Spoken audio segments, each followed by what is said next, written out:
کا یا سورہ لہب کا ترجمہ پڑھا، بنیادی طور پہ اس کا جو مضمون ہے جیسے شاہد بھائی نے بتایا کہ نام لے کے قرآن پاک میں اتنی شدت کے ساتھ اتنے غصے کا اظہار اللہ رب العزت نے اس سورہ میں فرمایا، تو نام لے کے اس شخص کا، ابو لہب کا، اس کے اوپر جو عذاب آنا ہے اس کی نشاندہی کی گئی یا اس کی پیش گوئی کی گئی۔ تو یہ واحد نام ہے جو اس طرح سے اللہ تعالیٰ نے لیا ہے قرآن پاک میں کہ یہ شخص اپنی شدت میں، دشمنی میں انتہائی بڑا ہوا تھا کہ جب اللہ کے نبی علیہ الصلوۃ والسلام کو حکم ہوا کہ اپنے عزیزوں کو اللہ کے عذاب سے ڈرائیں، تو آپ صبح سویرے کوہ صفا پر چڑھ کے بلند آواز سے آپ نے پکارا یا صباحا، یہ ایک اے صبح کی آفت، یعنی کہ یہ ایک طریقہ تھا کہ جس میں عرب کے لوگ پکارا کرتے تھے جب کسی کو متوجہ کرنا ہوتا تھا۔ تو لوگ جب متوجہ ہوئے اور تمام لوگ آپ قریش کے لوگ خاص طور پہ بھاگ کے جمع ہوئے کہ کوئی مصیبت آنے والی ہے یا کوئی بڑا واقعہ ہونے والا ہے، تو اللہ کے نبی علیہ الصلوۃ والسلام نے قریش کے ڈفرنٹ سب ٹرائبس تھے، ان میں سے ہر قبیلے کا نام لیا، اے بنی ہاشم، اے بنی عبد المطلب، اے بنی فہر، اے بنی فلاں، اے بنی فلاں۔ اگر میں تمہیں یہ بات بتاؤں کہ پہاڑ کے پیچھے سے تم پر ایک بہت بڑا لشکر حملے کے لیے تیار ہے، تو کیا میری بات کو سچ مانو گے؟ تو لوگوں نے کہا ہاں بالکل ہم آپ کی بات مانیں گے، کیونکہ ہم نے آپ سے کبھی جھوٹ سننے کا ایکسپیرینس ہی نہیں ہوا، ہمیں آپ نے کبھی جھوٹ بولا ہی نہیں، آپ تو صادق الامین ہے۔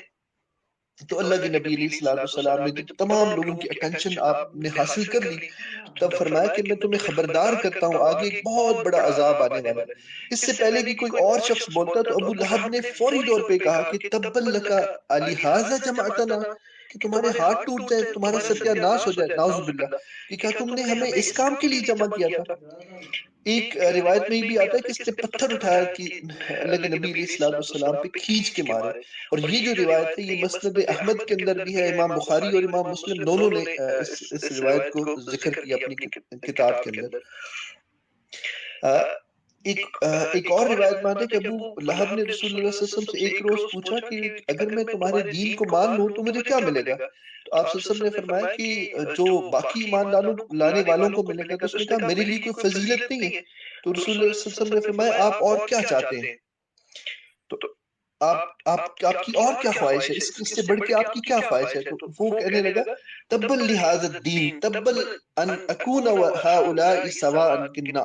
ستیہ ناش ہو جائے اس دین کا جس میں عرب کا سردار یا قریش کا سردار اور یہ باقی عام لوگ برابر ہیں۔ تو مکہ میں جو ابو لہب تھا نبی پاک صلی اللہ علیہ وسلم کا قریب ترین ہمسایہ تھا، دونوں کی دیوار جو تھی وہ متصل تھی، ملی ہوئی تھی۔ میں نے پہلے بھی ذکر کیا کہ جب اللہ کے نبی علیہ الصلوۃ والسلام کے چھوٹے بیٹے حضرت عبداللہ فوت ہوئے، تو یہ شخص اگلے روز صبح کو بھاگتا ہوا قریش کے پاس گیا اور اس نے قریش سے کہا کہ محمد صلی اللہ علیہ وسلم تو لاولد ہو گئے۔ اور یہ شخص جو ہے کہ بڑا خوش ہوتا تھا کہ اللہ کے نبی علیہ الصلوۃ والسلام کو کوئی تکلیف پہنچے، اور بالکل یہی رویہ اس کی جو بیوی تھی ام جمیل اس کا نام تھا، اور وہ ابو سفیان ان کی بہن تھی رضی اللہ تعالیٰ عنہ، ان کی بہن تھی، اس نے بھی مستقل یہی رویہ اپنا کے رکھا ہوا تھا۔ اچھا، جب جو ہم نے اس پہ ذکر سنا کہ حمالۃ الحطب، کہ وہ اٹھا کے لکڑیاں لاتی تھی، بوجھ لاد کے لاتی تھی لکڑیوں کا، تو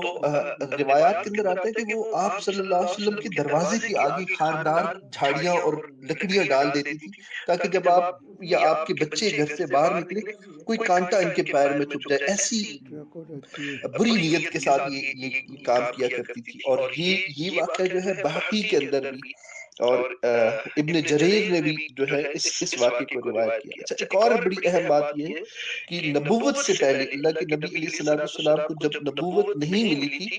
نبوت تو آپ کو 40 سال کی عمر میں ملی، تو اس سے پہلے اللہ کے نبی علیہ الصلوۃ والسلام کی جو دو بیٹیاں تھیں وہ ابو لہب کے دو بیٹوں سے، ایک کا نام عتبہ تھا اور دوسرے کا نام عتیبہ تھا، ان دونوں سے بیاہی ہوئی تھی۔ تو جب اللہ کے نبی علیہ الصلوۃ والسلام نے اسلام کی دعوت دینا شروع کی تو ابو لہب نے اپنے بیٹوں سے کہا کہ بیٹو تم دونوں کے لیے مجھ سے ملنا حرام ہے کہ اگر نبی پاک صلی اللہ علیہ وسلم کی بیٹیوں کو طلاق نہ دے دو۔ تو عتبہ تو اپنی جہالت میں اس قدر بڑھ گیا کہ اس نے کہا کہ میں النجم اذا ہوا اس آیت کا انکار کرتا ہوں، اور یہ کہہ کہ اس نے اللہ کے نبی علیہ الصلوۃ والسلام جو اس کے سسر تھے اس وقت ان کی طرف تھوکا، لیکن تھوک آپ پہ پڑا نہیں، تو اللہ کے نبی صلی اللہ علیہ وسلم نے فرمایا اے اللہ اپنے کتوں میں سے ایک کتے کو اس پہ مسلط کر دے۔ اور اس کے بعد عتیبہ کا کیا ہوتا ہے کہ عتیبہ اپنے باپ ابو لہب کے ساتھ شام کے ایک سفر پہ جاتا ہے، دوران سفر ایک قافلے نے ایک جگہ میں پڑاؤ کیا جہاں پہ مقامی لوگوں نے اس کو بتایا کہ راتوں کو درندے آتے ہیں، یہ ویران جگہ ہے اور یہاں پہ درندے آتے ہیں۔ تو ابو لہب نے اپنے ساتھیوں سے اور اہل قریش سے کہا کہ جو اس تجارتی قافلے کے اندر شامل تھے، اس نے کہا میرے بیٹے کی حفاظت کا انتظام کرو، کیونکہ یہ لوگ اگرچہ اللہ کے نبی علیہ الصلوۃ والسلام کے دین کو مانتے نہیں تھے، لیکن انہیں یہ علم تھا کہ اللہ کے نبی علیہ الصلوۃ والسلام جو بات کر رہے ہیں وہ بات حق ہے، اور جس کو اللہ کے نبی علیہ الصلوۃ والسلام بددعا دے دے تو وہ بددعا جو بہت شدید ہوگی۔ اس کو اس بات کا خوف تھا، اسی لیے اس نے قریش کے لوگوں سے کہا کہ میرے بیٹے کی حفاظت کا انتظام کرو۔ قافلے والوں نے کیا کیا کہ انہوں نے عتبہ کے گرد ہر طرف اپنے اونٹ بٹھا دیے، اس کو سینٹر میں بٹھا دیا اور اس کو ایک سرکل میں اپنے اونٹوں کو بٹھا دیا اس کے گرد، اور تاکہ وہ ان کے درمیان میں سوئے۔ اچھا اب رات کو کیا ہوا کہ ایک شیر آیا اور اونٹوں کے حلقے سے گزر کے اس نے عتیبہ کو پھاڑ کر کھا لیا، چیر پھاڑ کے رکھ دیا۔ یہ اللہ کے نبی علیہ الصلوۃ والسلام کی وہ دعا جو بددعا آپ نے دی کہ جب اس نے آقا کی طرف تھوکا تو آقا نے کہا کہ اللہ اپنے کتوں میں سے ایک کتے کو اس پہ مسلط کر دے۔ اچھا ایک اور جو میں نے آپ کو بتایا تھا کہ جب حضرت عبداللہ کا انتقال ہوا تو یہ شخص بڑی خوشی کے ساتھ گیا اور اس نے اس بات کا کہا کہ اللہ کے نبی علیہ الصلوۃ والسلام تو لاولد ہو گئے، ان کی تو اولاد نرینہ ختم ہوگی، اب یہ جو ہے منبتر ہو جائیں گے، اب یہ کٹ جائیں گے، ان کی جڑ کٹ گئی ہے۔ تو یہ وہ شخص تھا جو اللہ کے نبی علیہ الصلوۃ والسلام کے ساتھ شدید قسم کی دشمنی رکھتا تھا، اور اس کی بیوی بھی اللہ کے نبی علیہ الصلوۃ والسلام کے ساتھ شدید قسم کی دشمنی رکھتا تھا۔ تو اس وجہ سے اللہ تعالیٰ کو اس پہ شدید غصہ تھا اور اس نے اللہ کے نبی کو بہت تکلیف دی۔ جب اچھا یہ شخص ایک اور جو بات اس میں آئی ہے کہ وہ یہ شخص اس کے کمائے ہوئے مال نے اس کو کوئی فائدہ نہ دیا، یہ شخص انتہائی لالچی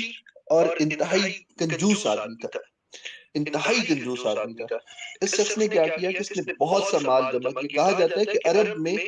چندی لوگ تھے ایسے کہ جن کے پاس بہت زیادہ سونا تھا، یہ ان اشخاص میں سے یہ بھی شخص تھا کہ جس کے پاس بہت سونا تھا، اور یہ اپنے مال کو بالکل خرچ نہیں کرتا تھا،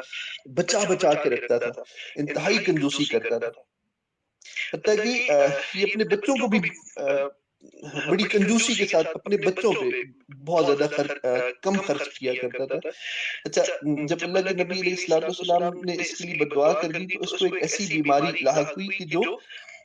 میلیگننٹ تھی، جو پھیلنے والی تھی، جو کنٹینیوسلی چوت کی بیماری تھی جو اس کو لگتی، اور لوگوں کو بھی اس سے خوف ہوتا کہ اردو زبان میں سے کہتے عدسہ کی بیماری، میلیگننٹ سیلز جو ہے کہ سیلز کی ڈسٹرکشن ہوتی ہے، اور پھر جو ہے کہ جسم میں کیڑے پڑ جاتے ہیں اور بدبو آنے لگتی ہے، اور یہ بیماری دوسروں کو بھی لگ جاتی تھی۔ تو جب اس کو وہ بیماری لاحق ہوئی اور اس کی وجہ سے کوئی شخص اس کے قریب نہیں جاتا تھا،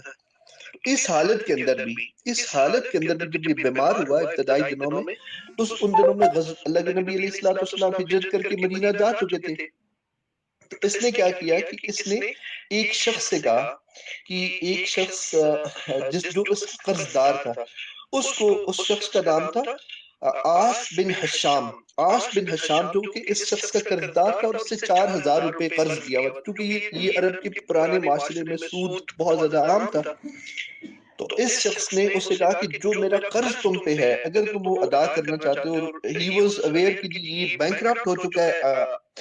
عاص بن حشام، یہ میرا قرض واپس نہیں کر سکے گا۔ اس نے کیا کیا کہ اس نے اس سے کہا کہ اگر تم چاہتے ہو کہ میں تمہارا قرض معاف کر دوں تو تمہیں ایک کام کرنا ہوگا، اور وہ یہ کام کرنا ہوگا کہ تم میری جگہ میں بیمار ہوں، میں لڑ نہیں سکتا، لڑنے کے لیے نہیں جا سکتا، تم میری جگہ میں جا کے غزوہ بدر میں شرکت کرو گے۔ اچھا جب اسے یہ پتا چلا کہ غزوہ بدر میں کفار کو شکست ہوئی اور ان کے 70 لوگ مر گئے،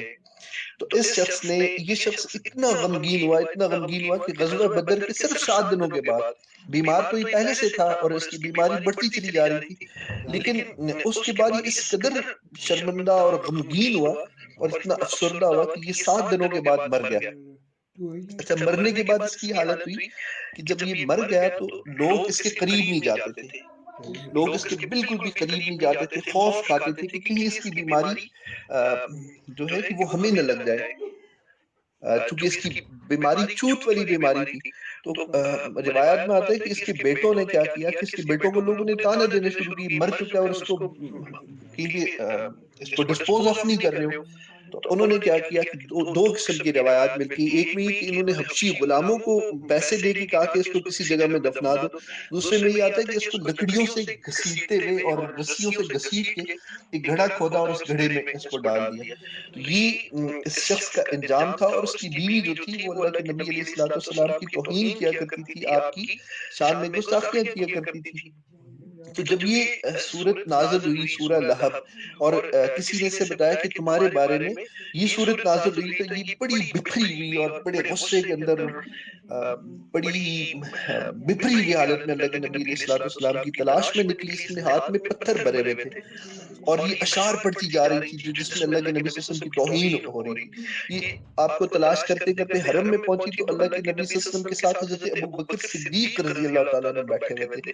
حضرت ابو بکر نے عرض کیا کہ اللہ کے رسول، یہ عورت آ رہی ہے اور مجھے اندیشہ یہ کہ آپ کو دیکھ کے کوئی بےہودگی کرے گی، کوئی بدتمیزی کرے گی۔ تو اللہ کے نبی سے فرمایا کہ ابو بکر فکر نہ کرو، یہ مجھے دیکھ نہیں پائے گی۔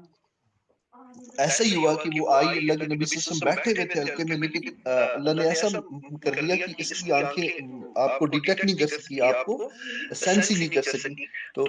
اس نے پھر حضرت ابو بکر سے پوچھا کہ میں نے سنا ہے کہ تمہارے جو دوست ہیں انہوں نے میری توہین کی ہے۔ حضرت ابو بکر نے کہا کہ میرے اس کعبے کی رب کی قسم کہ میرے دوست نے تمہاری توہین نہیں کی۔ اچھا، اس کے بعد جو ہے کہ یہ عورت چلی گئی۔ تو یہ عورت جو تھی یہ لکڑیاں جمع کر کے آپ کے دروازے پہ ڈال دیتی تھی، اور بعض روایت میں آتا ہے کہ آگ جلانے والی لکڑیاں اکٹھی کیا کرتی تھی، اور ایک اور روایت کے اندر آتا ہے کہ عرب میں حمالت الحطب ایک ایسی عورت کو کہتے ہیں جو بڑی لڑاکی عورت ہو۔ جیسے ہم ایک ٹرم یوز کرتے ہیں، بڑی بی جمالو قسم کی خاتون ہے یہ خاتون، جو ہے بڑی لگائی بچائی کرنے والی ہیں، یہ خاتون جو ہے کہ وہ چغل خوری کرنے والی ہیں، ایک شخص کی بات دوسرے تک پہنچا کے دونوں کو آپس میں لڑانے والی ہیں۔ تو حمالت الحطب کا ایک معنی جو مفسرین نے لیا وہ یہ بھی ہے کہ گناہوں کا بوجھ اپنے کندھوں پہ اٹھائے ہوئے ڈھونے والی عورت، یا لکڑیاں، آگ جلانے والی لکڑیاں اپنے کندھے پہ اٹھائے ہوئی عورت۔ تو دونوں معنوں میں یہ مفسرین نے لیا۔ تو قیامت کے دن اس کا حال ایسا ہوگا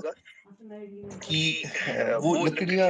لا لا کے اس آگ میں ڈالے گی۔ مفسرین نے بیان کیا کہ اس کا حال ایسا ہوگا کہ وہ لکڑیاں جمع کرے گی اور انہیں لا لا کے اس آگ میں ڈالے گی جس آگ میں ابو جہل جل رہا ہوگا۔ اچھا، اس کے پاس ایک ہار تھا، بڑا قیمتی تھا، جب ہم نے ذکر کیا نا فی جی دہا، اس جی دہا کا مطلب ہے گردن، فی جی دہا اس کی گردن میں حبل من مسد، ایک رسی ہوگی جو کہ بل کھائے ہوئے، جس میں بل دیے ہوئے ہوں گے۔